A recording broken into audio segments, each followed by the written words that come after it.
Hello. Good morning. How is everyone today? Good, good, good.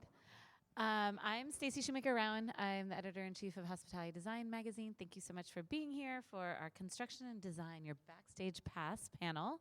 I have a wonderful group of panelists. I hate reading bios, doesn't do anything for anyone, so I'm going to ask them each to introduce themselves, and then we're going to jump into some questions that we have prepared to talk through all the things to give you the backstage pass that you want, and then we will leave time for questions. So I hope you have some. The more interaction, the better. So starting first with Enrique. Hi, sorry. Enrique Vela. I'm a principal and director of design and strategy for V-Star. We are a design firm based out of, owned by Venus Williams, based out of West Palm Beach, Florida. Renee. I'm Renee Bagshaw. I'm the Chief Operating Officer of Continental Contractors. We're a 20-year-old general contracting firm nationwide, specializing in hotel renovations. Rick.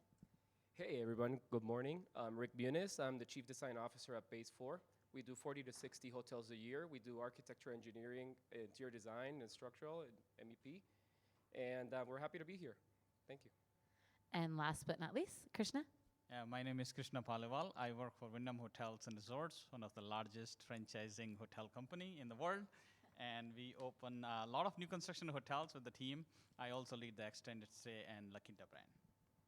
Great, which we'll delve into in a little bit. All right, so just to get a baseline, what's your pulse on the industry from your world? What's happening today? Any kind of good opportunities and or challenges that you're facing in your roles? I started, so you guys, we can work our way back here. So Krishna. Opportunities are always there, right? We have great opportunities with the extended stay segment. As you have all heard about what is happening, it's a hot segment. We have launched our extended stay brand, Echo Suites by Wyndham, last year, and had seen a great success. We have great institutional developers who have signed. I think Jeff has announced, he's right here, about 268 signings within last 18 months. We have over a dozen hotels under construction in Texas and Houston, Dallas, and Spartanburg, in Virginia, in many parts, Wisconsin. And we are seeing some good growth and looking forward for opening these hotels in the next few months. And the segment will continue to create the demand where we will produce and build new hotels, new supply in that segment. Rick? Yeah, well, we are definitely seeing opportunities out there. The phone is ringing. We're seeing different sites. The hot markets, definitely Texas, Florida, the Southeast, are being good. And, everybody's looking for the flags and greatest opportunities to create unique properties, right? So, and with these times, of course, financing, construction cost, permitting, it's all the challenges of getting deals to move forward and projects to move, but it's going well. Renee? From a construction perspective, there are a lot of opportunities right now. There's a lot of work that needs to be done. We're similar. Our work has kind of hugged the coastlines, so we're very busy in California, Florida, Texas, and then the Northeast as well. As far as challenges, I could go down a real, real dark rabbit hole. We'll get to some of those. Yeah. But no, the opportunities right now are good. Our business is super strong, and we've got a pretty good pipeline into the next 12 to 18 months. Enrique? Sure. I think I would echo probably what you've all heard so far right now. From what we are seeing is kind of the uptake of branded residences, and I think that as a lot of us has read, like branded residences is really kind of the easiest way to make a lot of deals pencil, given how hard it is in the kind of lending market right now. So a big uptake on branded residences, a lot of questions about doing renovations, adaptive reuse projects, and things like that, just because of the same kind of headwinds as far as financing goes. So. Okay. Well, let's dive in. I know we'll touch on extended stay and branded residences a little bit later, but so it was brought up about costs and getting deals done and making it work. How are you being in terms of, let's start with construction, how are you being effective with your costs? Where have you found some innovative solutions along the way to help keep these projects moving? We We tend to be most efficient when we can really, truly partner with the whole team. So getting involved early, having those conversations early, and being really upfront, having the hard conversations early on, that is where we can kind of point out the cost of delays and the cost of FF&E not showing up on time. And when we have dedicated crews on site, we have to remember that everybody needs to be paid for their time, not just the number of toilets they're installing. So kind of getting that whole picture in and really explaining to our ownership groups and our PMs, there needs to be a holistic approach, and everybody getting on board with what the true priorities are on that project, whether it's sustainability or cost or time. Pick one or two. That's exactly right. And to echo what you're saying, the projects that I personally deal with, the ones that development groups engage GCs for pre-con services, I find that are the most productive at the end, right? VE process right off the bat, right off the initial stages and concepts go a long way. Apart from that, we try at Base 4, working throughout the states. We're licensed in all 50 states, so we try to do different markets, different sectors. We do wood, we do steel, we do concrete. So, and also we work with different developers. So we're always trying to absorb all these, tips and tricks, all different GCs that are trying to implement in these hotels, and try to offer that as a holistic approach to our design, to all projects, right? So we're always learning. We're always, trying to obtain the knowledge of what works best. One of the things which we do, Stacy, is involving all the subs in the initial phases. And they do know a lot of tricks of the trade, that how it is easier to go from point A to point B if you are bringing the utilities. And there's thousands of dollars involved in these activities. Pre-construction meeting is another thing which we do very special. Mike is sitting right here. He has been into many of those. And in that meeting, we just spend 8 hours, 7 hours, because building anything once is always less expensive. Building second time is more expensive. So just making sure that it is getting built, and we as a franchising company, we always put the interest of our owners' interest in mind, with the owner's first philosophy, that how we can minimize some of these redos, and that redos will cost delays, more money in construction. So those are some of the things which we do to ensure the project is successful. And if you're not working with somebody like you, Renee and Rick, how much do you push to make sure that the team comes together? Like, how much can you kind of have a say in making sure you can have all these pre-conversations? I mean, this is a relationship-driven industry, so we have a lot of repeat clients that we've worked with for years and years. Lately, there's been a lot of sort of upheaval, and so people are moving around, and since COVID, that's been going on, which is its own interesting challenges, but also extends our reach even that much more as our colleagues have moved on and gone with different companies. So we really try to get involved as early as we can. We want to offer value. If it's something that we don't feel we can offer good value, then we will decline, and it's just not the right fit for us. So I think everybody kind of being upfront with what they're looking for and what they can provide. And in Base 4, we push, every time we start a project, we start with preparing a very heavily, documented basis of design. And one of the first things we push for is definitely vendors, right? We want to have the team together. We need to make selections early on, elevator, kitchen vendor, fitness vendor, all these, pieces of the puzzle that come together to develop a hotel. As long as we bring all these parties early enough, all these can provide some input, right? And it's difficult in the. Thank you. We can't hear you over here. All right, is that better? Oh.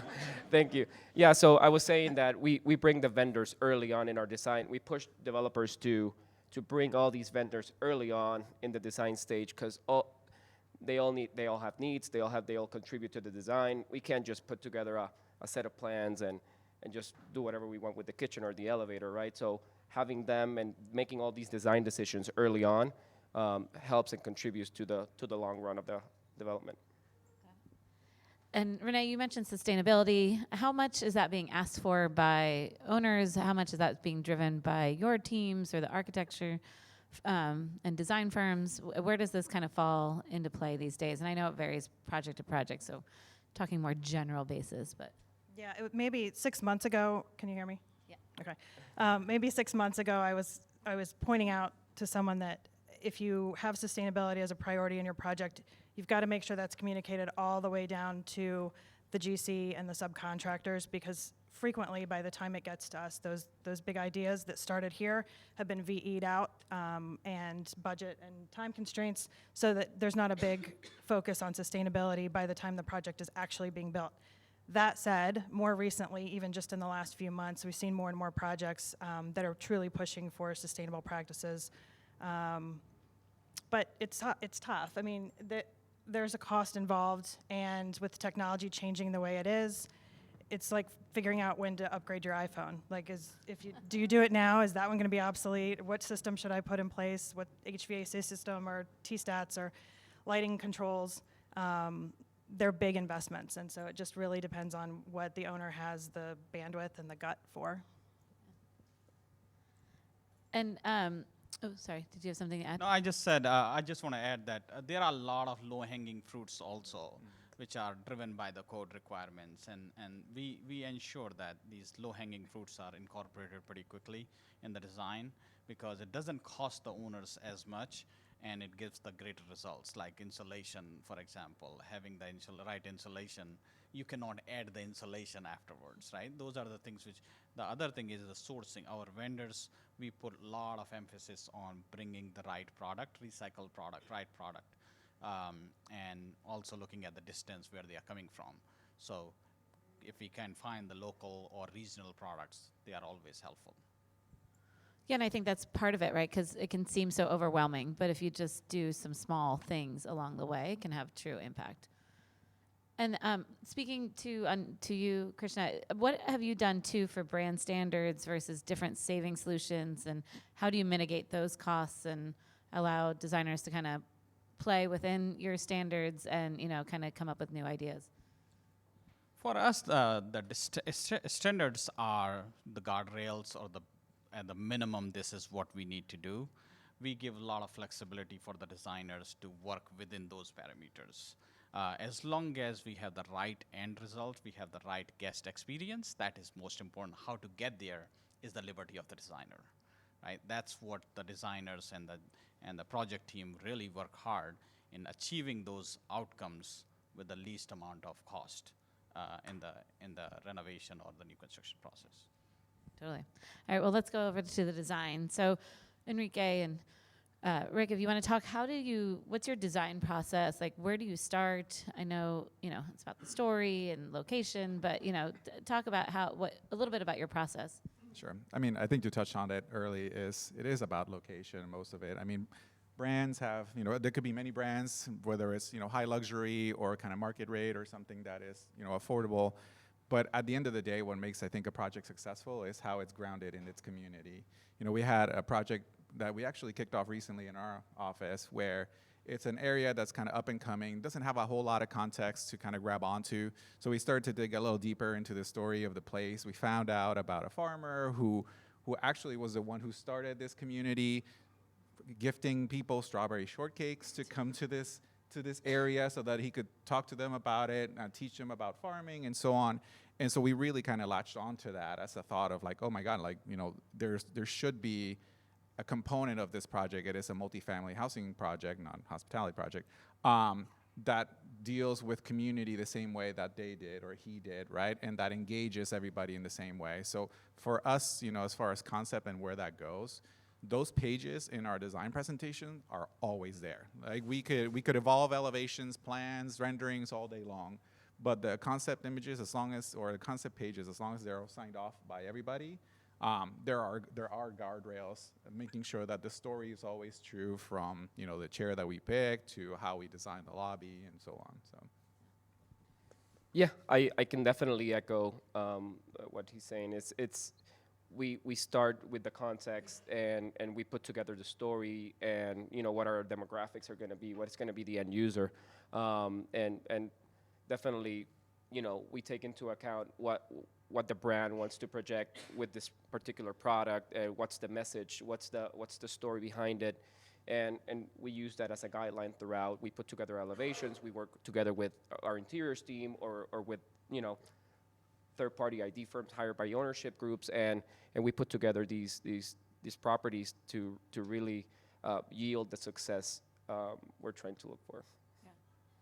And how is it to make sure that everyone's that everyone's on board, right? Because you have the operator, you have the owner, operator, owner, brand, all these different consultants. So what is, I guess, the secret to a good collaboration, and to make sure that the end result makes most people happy?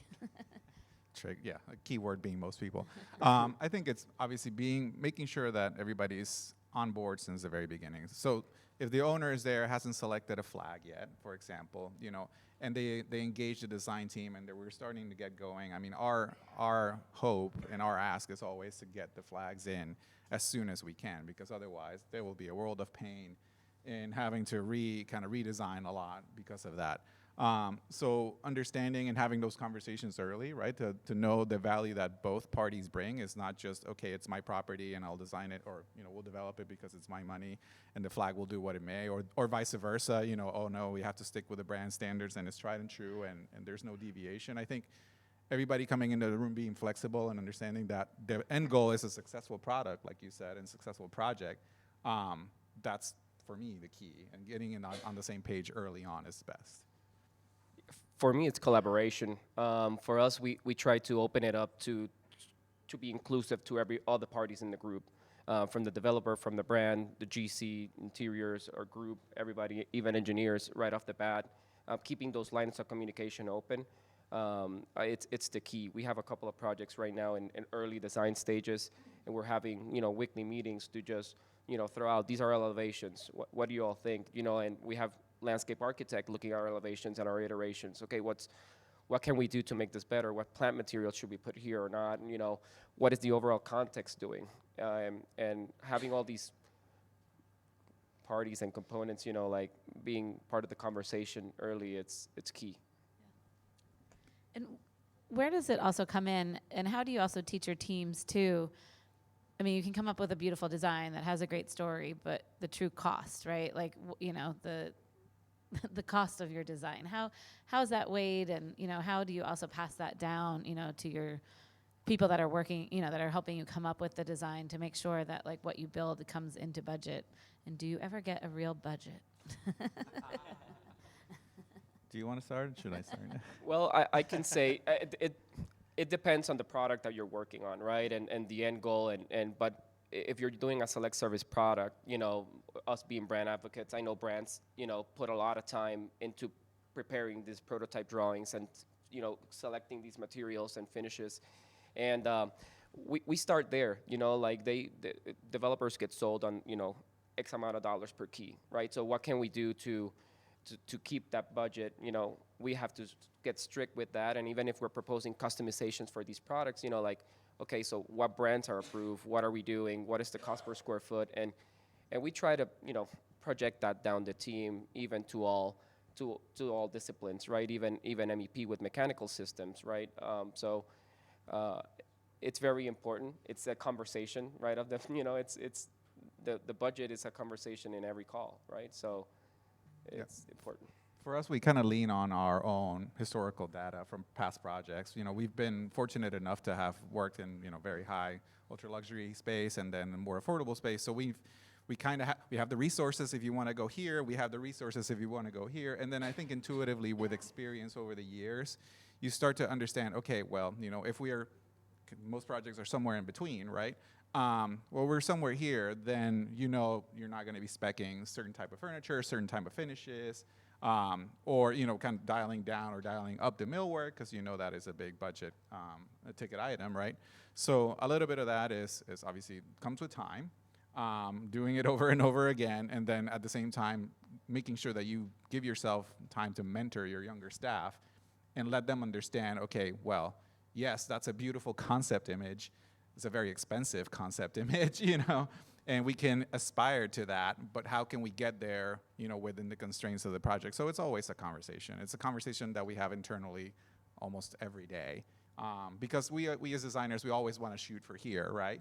But the projects are not always set up to be there. So just lean on that, lean on historical data, knowledge that you have, ask your peers, lean on your peers a lot. And if you don't have a pre-construction GC, which helps tremendously, then we just that's what we're kind of leaning on. So at the brand level, every time we design a prototype, we create a shell, we create a concept, and then we put Mike in front of like 20 developers, and they just say, because they are building at that time, they know the cost of the elevator as of yesterday because they have signed on a contract with somebody else last night. So the cost component comes straight from the developers council, we call it, and in every prototype design, we just take their input. And basically, Mike and we have in these meetings where we just go on a TV screen where we are making changes right away. What they are saying, oh, this doesn't make sense. Look, this particular thing is going to cost you a lot more. Or moving the electrical room in the center of the building versus on one side of the building is going to increase by $80,000.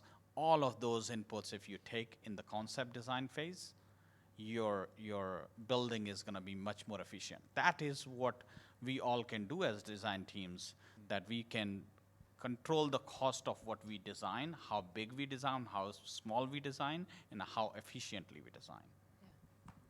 And it saves on the value engineering, which is everyone's favorite word, I'm sure, including Renee. But, how do you mitigate that and make sure that the costs, stay on track? We would just encourage everyone to get those conversations started early. Like I said, that beautiful millwork is great, but is there a qualified millwork installer available during the time that you want that work done? That's a valid question right now.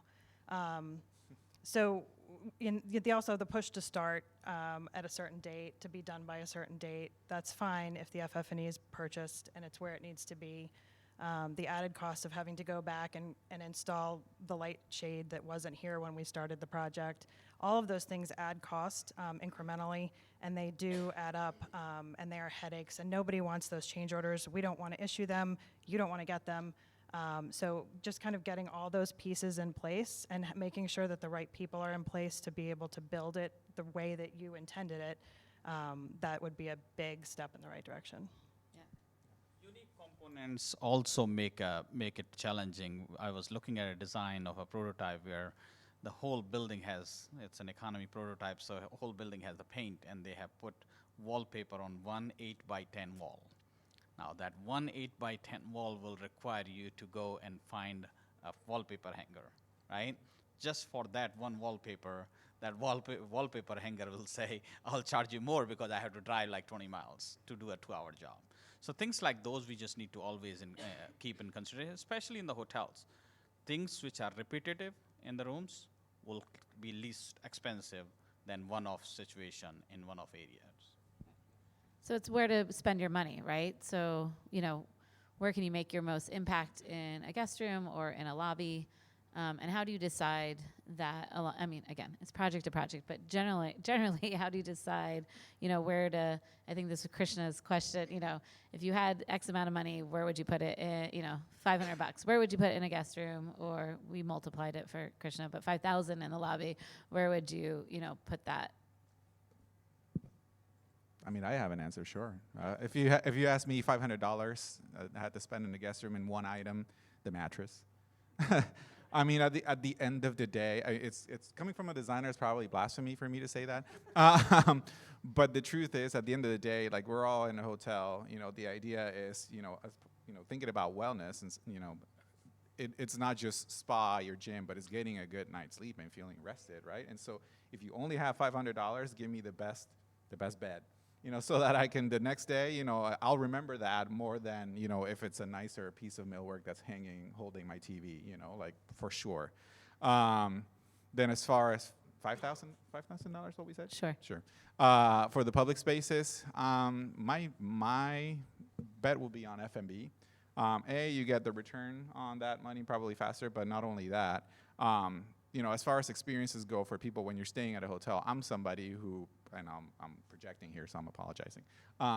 But wherever I go, if I remember the food, I'll probably remember that over, whether it had a really nice chandelier. Again, Like it's the experience. It's something that, you know, for me at the end of the day will make me remember the space and probably come back to the hotel. So F&B, $5,000, mattress, $500 in the room. That'll be my 2 cents.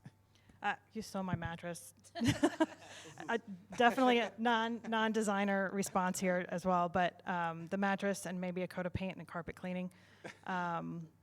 In the public space, probably lighting system. I'd throw that money toward a good quality lighting system that can be dimmed or brightened and kind of contribute to what you want those spaces to be at any given time of the day. In the guest rooms, I would have to say guest comfort and acoustics. I understand $500 is not going to be enough for that, but yeah, That was Krishna's number, not mine. I get asked that question frequently, right? And staying at a hotel room where your walls, you can hear your neighbor, it's the worst, right? So I'll put the money in having a good wall assembly to avoid, you know, sound transmission.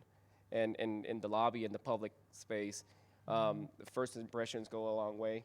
I would have to say, yeah, you have a good lobby, you make a good impression. I'll add a $50 category as well. But having a good shower is equally important. So having a right shower head, which many of the hotels are missing that. So it's starting with that, and I think having a right bed and the right mattress. For the sound acoustics, majority of the hotels in our space are, I believe they are making mistakes, that the alignment of the electrical outlets, for example, passes the noise through to the other room. Sealing those and making sure they are not in the same stud cavity as the other one is critical. And many times when the designers are designing a king room, Mike, they're just putting the dimension, and the contractor is going other room, he is putting the same dimension, now they are back to back, right? So just thinking about these things are critical, and making sure that we don't have these sound issues in the hotel. And the lobby? I think experience, which comes from food and beverage. We do a lot of great sundry shops in our hotels. If they cannot have a full F&B package, but having a right sundry shop, having the right breakfast component also makes a big difference. Yeah. And okay, great. So going back to the whole idea of costs and building, is there with the how do I say it correctly? But it's harder to get capital. So are you having to rethink things differently? You know, like, are you having to design, go back, redo? You know, are you having to find that? And how do you create a design in the beginning that can be flexible, I guess is the question. Well, I'm going to start by saying that, you know, we try, if we're making a property that is, we're customizing, right? And we're doing tailoring this design or taking a prototype and designing something more tailored to a specific demographic. We try to create spaces that are hybrid spaces. We try to avoid dark spaces in lobbies and public spaces, right? And we try to create this notion of flex, right? What can I use this space for? Is this only dedicated for a breakfast area? And then after that breakfast, we just close the doors and it's just dark for the rest of the day. Well, that's not making good use of our square footage here. So what can we do to make this breakfast area, you know, more hybrid, and we can have meetings during the days, we can have it open in the afternoons in operations, we can start serving, you know, some beers and wine in the afternoon and just activate the space, make people more social. That goes a long way. I mean, I would echo that and add on to the fact that I think that it's really about being smarter when you're, you know, what are your most impact pieces, right? Or impact spaces. So understanding kind of what the brand is about. So if you're in a wellness brand, then understand that wellness spaces are going to be probably the ones that are most sought after. So putting your money in those spaces, you know, if it is a brand, if it's a small hotel, local, select service, then I think a lot of it is in the check-in experience, right? And perhaps a lobby, small lobby that turns into the breakfast in the morning and then has to kind of go back and do double duty as kind of your lounge space. So having that as kind of your guide since the very beginning, knowing what your brand is about, and then putting the money there instead, and then, you know, then kind of dialing back down on the secondary, tertiary space that, you know, if it's not a big convention hotels, then maybe the meeting rooms don't have to be so dialed up, right? But if it is a big convention hotel, then you know that that's a big part of your revenue, so you have to put the money there. And thank you, Rick, for leading into my next question. But it is there's so many different types of hybrid spaces right now coming out to make sure that there's ROI. So meeting spaces for one, F&B spaces for another. Have you come up with any kind of innovative solutions or new ideas, especially for meetings? Because I think there is, a different need today than what might have been, pre-COVID. I mean, I think for meeting rooms, from what I've seen, is they're shrinking in size, right? You don't necessarily need to have, or people are not necessarily traveling as much as they were pre-COVID, right? But even though their footprint's getting smaller, I think their AV is getting more complex, because then you really, before, you had 25 people sitting in one meeting room and everybody's hashing out the ideas all together all at once. Now you really have to make sure that the technology is there for people that are logging in remotely, and for meeting rooms that are perhaps more active in that you're using them as workspaces, cameras are not just front-facing. We've been in places where we've been also requested to have cameras that are looking down on the table so that you can actually, as you're drawing, doing anything, that it could be projected and shared to everybody else. So how has that been evolving? Is essentially a smaller space, yet more active in terms of AV. And then more flexible in that perhaps meeting rooms, which is no different than where it was before.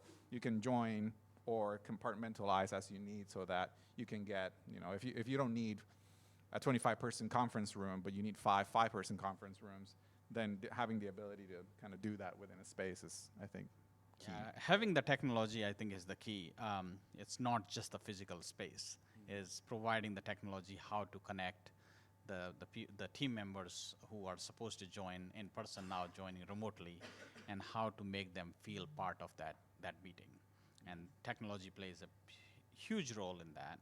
So when we are designing, and many of our older hotels used to have 4 walls and ice carpet, now that is evolving to more technology, lesser space, some outdoor components to it, so that you can let the people go out and not just confined in a space. So meeting rooms are evolving into technology-friendly spaces and outdoor components added to it. Yes, please, as an event planner, more outdoor, more outdoor. That's I was gonna lean into that, and space planning and adjacencies, right? Try not to, design a whole meeting space, on a separate wing of the hotel, kind of keeping it closer, integrated into the lobby, keeping it as closer as you can, and having, movable partitions, technology, opening up a side of the wall to open up into the lobby to just be, meeting room during, off hours, and, you can open up a pair of, movable partitions and be extended area for breakfast. So,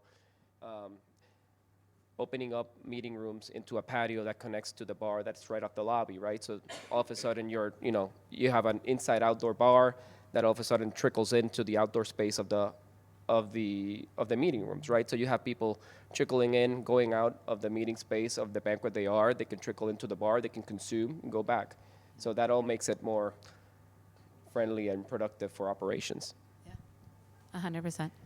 We've seen an increase too in little alcove type areas, great comfortable seating, especially for the leisure traveler who is maybe with their family but still needs to get work done, just needs to get out of the room, maybe doesn't need a private conference room or meeting room, but just needs a little alcove where they can make a call, do some work, and feel like they're in a semi-professional environment as opposed to being in a suite or in a bedroom with the rest of the family. Yeah. So those have been, I found them hugely helpful, but we've built those out a lot lately in public areas. And I think even for the business traveler, right? Like if you're on a Zoom, you don't want a bed in your background, there's simple things, so just having somewhere to go, right? For that traveler that, wants that space or wants that that opportunity and doesn't want to be surrounded by, 50 other people in the lobby. Speaking of this leisure traveler, which, I know Krishna can speak a lot to, but how are you responding to people traveling for longer stays, with extended family or, in bigger groups? Because it is definitely a trend that's happening, which is why I think you can talk to why extended stay is a hot market right now. Yeah, extended stay is really hot, and that's why we are seeing the success of this Echo Suites brand by Wyndham. And extended stay guest is looking for very specific things. They are not looking for a whole bunch of other things. So when we are designing an extended stay hotel in economy space or or lower mid-scale space, we are making sure for their 3 days they don't have to change their lifestyle. Means they can cook what they eat at home. So kitchen components are critical. The refrigerator, full-size refrigerators are critical in the rooms. Fitness rooms are also getting evolved. And we designed a 300 square feet fitness room, and later on we found out, no, I think we have a little bit more extra space in the lobby. We should just include that into the fitness room, just to make sure their lifestyles are maintained when they are there for 3 nights, 4 nights, 5 nights in a row. I think the luxury sector is catching on to that as well. There's a property that we're working on the West Coast right now that is a brand conversion and is actually having their key count by combining every 2 guest rooms into 1 suite, which is counterintuitive to what we've historically seen, but those suites are they're gone and they're selling for huge bucks, and families want to be able to travel and don't want to have to deal with connecting rooms or maybe not having connecting rooms and being crushed in together. So knowing truly what your market is and who your audience is, I think that's playing into that huge. That's something I've seen very frequently in the last couple of months. Developers are asking for a higher amount of connecting rooms, even with the added expense of having the door and all that. They are increasing from bare minimum requirements to, let's try to make them all. Like every single double queen room that you have, let's make it a connecting. For our La Quinta brand, La Quinta by Wyndham, we also have like 20% suites. They are not double bays, so they are not taking as much space, but they are longer rooms. So you have the bathroom, you have the bed, and then there is a sectional sofa where the kids can watch their own TV. They can have a second TV where they can get entertained. So it's a space like a home, where they can spread out, and a family of 3 or with 1 kid or 2 kids can still have a decent space to spend the evening, and also a pull-out couch so they can sleep. Is there a door then to cut off the children? As a mom of 3, just saying. Yes, we in our Hawthorne brand, we do have a separate room with a door. Always I'm like, oh, you're right there, still next to me. Yay. Okay, and sorry, well, one more question, then we'll open up to questions. Enrique, you mentioned wellness a lot, which I know is a big focus of V-Star. And I know you mentioned fitness is becoming more important in your brands. How is it, I know it's different, again, across all categories, but how are you seeing innovative solutions come up about integrating wellness more holistically, right? Not just one aspect, but thinking about it through the customer journey. I mean, I think that holistically is really the key word there. I think before, a lot of people were leaning super heavy on the wellness means, gym, right? Or a spa, or having a spa component. And everybody, or most people know that making a spa a profitable venture is hard, or profitable space is hard. And so then that started to go away, and then a lot more emphasis came back on the gym. For us at V-Star, I mean, we have the luxury of having professional athlete as our guide, right? And using her knowledge, as somebody who's been at the highest end of her sport, understanding kind of what recovery looks like is not necessarily just the workout factor of it, right? But the recovery, the nutrition, the sleep, everything in between. So I think that when we're, again, going back to the work holistically, when we're going in and looking at a project that has wellness as emphasis, then we're looking at, yes, okay, you get the workout component with all the bells and whistles, great. But then we're making sure that the F&B, when we're talking to those partners, they understand nutrition and what is it that the body needs to recover from such strenuous activities, right? And then on top of that, then is obviously the rest and sleep and recovery, which is huge. So, looking at simple things as, back to my mattress question, or but the mattress, looking at light leaks and being really kind of a stickler about those small details that will get you to kind of a better state, easier, more comfortable state, so you can rest, recover, and then do it over again. So I think wellness is really all-encompassing, not just the one kind of strenuous activity that we all think of when we think of wellness or spa.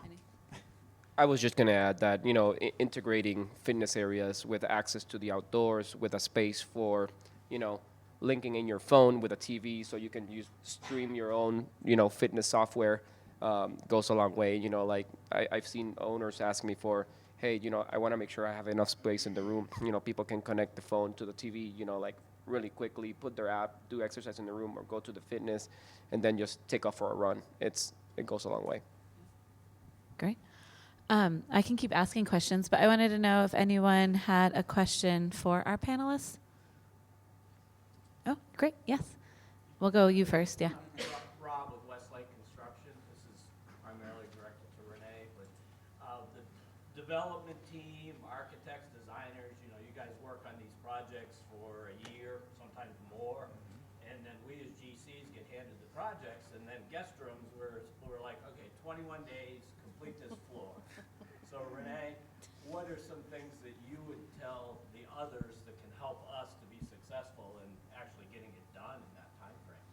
Okay, I'm going to repeat the question for the live stream, but the question is, how can you help get the team on board so when the GCs are handed the project, they can be as successful as they can? Yeah, I think just really sitting down and explaining what that schedule means when you present it to them. They may have an rooms out of service schedule that's their Bible, right? That's what they're really worried about. You have a trade schedule that's very detailed and very contingent on each thing happening when it's supposed to happen. Explaining that you can't just cram 3 times more guys onto a floor and expect that floor to be done any faster. It doesn't work like that. Explaining that there's an order of operations that needs to happen, and if that flow gets disrupted, that will cause a delay. It will cause a change in the quality of the work. Just helping them understand that we need to get into that flow and being upfront about the schedule. If you can't make 21 days, you can't make 21 days, and explain why, and see where maybe you can gain another day at the beginning or at the end of each of those. But I think just having the hard conversations early up front, the ones who aren't having the conversations still aren't getting it done. If it's not possible to get done, they're just not having the conversation. You had a question, sir? Yeah, my name's Arpit Patel. I'm a hotel owner and operator in Gatlinburg, Tennessee. But part of what I was wondering is, it seems like all of you guys really have a background of working with branded hotels, but for things that have a strong brand identity, like independents, historics, boutiques, and also then have challenging construction elements to it as well, how do you guys go about balancing form and function to meet like budget constraints and everything else that comes with that? For independent hotels, how do you balance form and function to make sure to make sure you create a great design that meets the budget? I think integrating operations early on and what are going to be the actual services offered, identifying the identity of this property early on is going to define, the segue of what you do moving forward. Okay, it's that what you're trying to, as an owner developer, to project and to put what's the type of property that you want, combining with operations, then establishing a great concept of what you're driving. It's gonna be key, and that will segue into, okay, I have a concept, I have some sketches, and then you try to bring in the pre-con part of it all, that it's gonna really define, based on your market, what are the GCs on the market doing. They're going to provide so much input early on. I mean, I'll add on a little bit to that. We worked on a small independent hotel in Portland many moons ago. And I think that part of what made that project successful was also bringing the marketing and the branding people early on. Because even if you're a small independent hotel owner-operator, at the end of the day, your hotel is going to have a life of its own, right? It's going to have a brand, it's going to have an identity. And so trying to nail that down early is helpful. It's going to set the tone for the design, which is going to help us or help guide us as to where we spend the money, right? And what are the things that are going to be most impactful, that are relevant to that brand or to that image. And then not only that, I think, bringing in pre-con services early on is invaluable. So if it's, even if it is a luxury high-rise or if it is a small independent hotel, I think having that knowledge early on it saves a lot of headaches kind of early down, and then at the end you'll meet your target from a branding and marketing standpoint, but at the same time you also meet your target from a cost standpoint, which is key.